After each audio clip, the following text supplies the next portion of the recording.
So, ang average ng cost of living dito sa Netherlands is around, so hindi rin ganun kadali. I mean, malaki kita dito, oo. Pero malaki rin ang bayar 21 years old above, etong kikitain, 14 euros and 71 cents per hour. Tapos, pag ima-minus natin yung tax, etong may uuwi mo. Pwede kang bigyan ng fine kapag hindi ka nagbabayad ng health insurance mo. Pagka nasa busy area ka like Amsterdam, mas mahal doon kaysa sa... Hi guys! Today, I wanna talk about the cost of living dito sa Netherlands. Para lang ba may idea kayo? Kasi, ewan ko kung curious kayo about it. Pero parang interesting siyang i-share. Kaya naisip ko gawin tong vlog na to.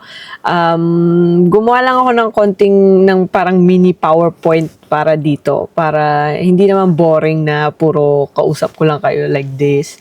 So, pakikita ko sa inyo yung PowerPoint ko. So, let's get into it. Dito sa Netherlands, merong tayong tinatawag na minimum wage. And as of January 1, 2026, ito ang highest. So, 21 years old above, itong kikitain, 14 euros and 71 cents per hour. So, ano to, parang every year tumataas siya tuwing January. Tapos, minsan pag July, tumataas din siya ng konti. Pero, usually talaga, January siya tumataas. Tapos, let's say, nagtatrabaho kayo ng full-time work dito. So, 40 hours a week yon. Times natin to, edi 588.40 siya per week. Tapos, times 4 weeks mo, ito ang kita mo monthly. Pero ano to, syempre, gross. So, may ano pa yan, wala pang natanggal na tax. Tapos, pag ima-minus natin yung tax, ito ang may uuwi mo. Magkano ba yan sa Pinas? Ang alam ko, search natin. Pero ito, syempre, indication lang yan, ha? Ano lang yan, kumbaga, ginugol ko lang, kung itong kita mo, magkano iuwi mo pagka na-minus na yung tax. So, depende pa rin yan kung saan ka nagwo-work. At saka, dito kasi parang ang nila is, the more income, the more din ang tax. So, let's see.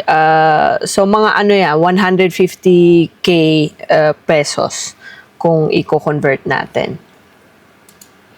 Tapos dito, may difference between social housing. Ito yung tinatawag nilang subsidized na bahay. That means tumutulong yung government na magbayad para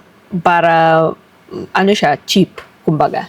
Or, hindi naman cheap, pero like, affordable. Tapos, meron ka ring private housing. Ito yung mga bahay ba na ang owner ay parang mga business men or women. Non-subsidized sila, so, mas mahal to. Ang price range ay between 400 to 940 euros ang social housing. Tapos, ang private housing is nasa 1 to 2K. Depende rin to kung saan ka nakatira. Like, syempre, pagka nasa busy area ka, like Amsterdam, mas mahal doon kaysa sa, like, less busy area, kumbaga. Well, ganun naman yata kahit saan, di ba? Kahit naman, kung sa Manila ka nakatira, mas mahal kaysa kung sa I don't know, kung saan ka man nakatira na like less busy area. Dito may nakukuha ring housing benefit. So, financial help from the government yon. Depende to sa rent mo at sa income mo. So, between 30 to 650 euro per month, pwede kang makakuha ng financial help sa government. Pero syempre may requirements yan. Yun nga, so yung sinabi ko, hindi pwedeng mataas ang income mo. Nagre-rent ka ng independent living space. Ang meaning nila dun is, hindi ka nagre-rent lang ng kwarto. Dapat yung buong bahay nasa pangalan mo, kumbaga. Tapos yung asset mo, hindi siya pwedeng masyadong mataas. Kasi that means, kung may mataas kang like let's say savings na account, kung maraming laman yun, bakit ka nga naman nila tutulungan? Kaya mo naman palang bayaran mag-isa, di ba? So, marami silang mga ganyang requirement. Meron ding health insurance dito. Ano to, mandatory to para sa lahat. Pwede kang bigyan ng fine kapag hindi ka nagbabayad ng health insurance mo. Pero, yeah, the cheapest one na pwede mong makuha is around 142.40. Tapos, meron kang own risk na tinatawag nila. That means, each year, need mo munang magbayad ng 385. Pag naubos mo na yun, saka ka palang i-cover nung insurance mo. Dito, meron din silang healthcare benefit. So, financial help sa government. Parang yung sa rent, pero ito naman for the healthcare. Tapos, ano yan, mga max 129 per month din ang makukuha mo dyan. So, yeah. Malaking tulong na rin yun, syempre.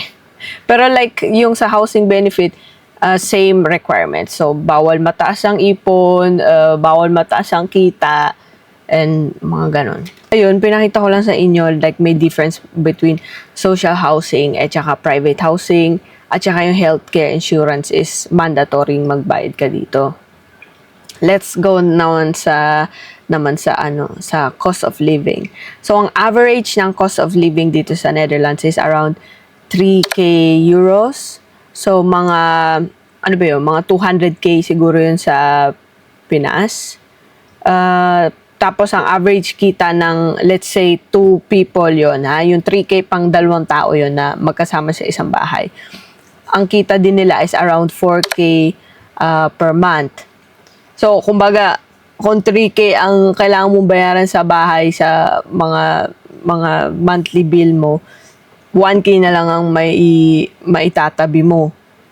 Doon sa 1k na yon, doon mo pwedeng bayaran yung like pagka magta-travel ka or pag tumutulong ka sa Pinas. So, kumbaga hindi rin siya ganoon nakalaki yung matitira sa'yo kung talagang marami kang gastusin sa buhay. So, hindi rin ganoon kadali. I mean, malaki kita dito, oo. Pero malaki rin ang bayarin. So, like, technically, same lang, I guess.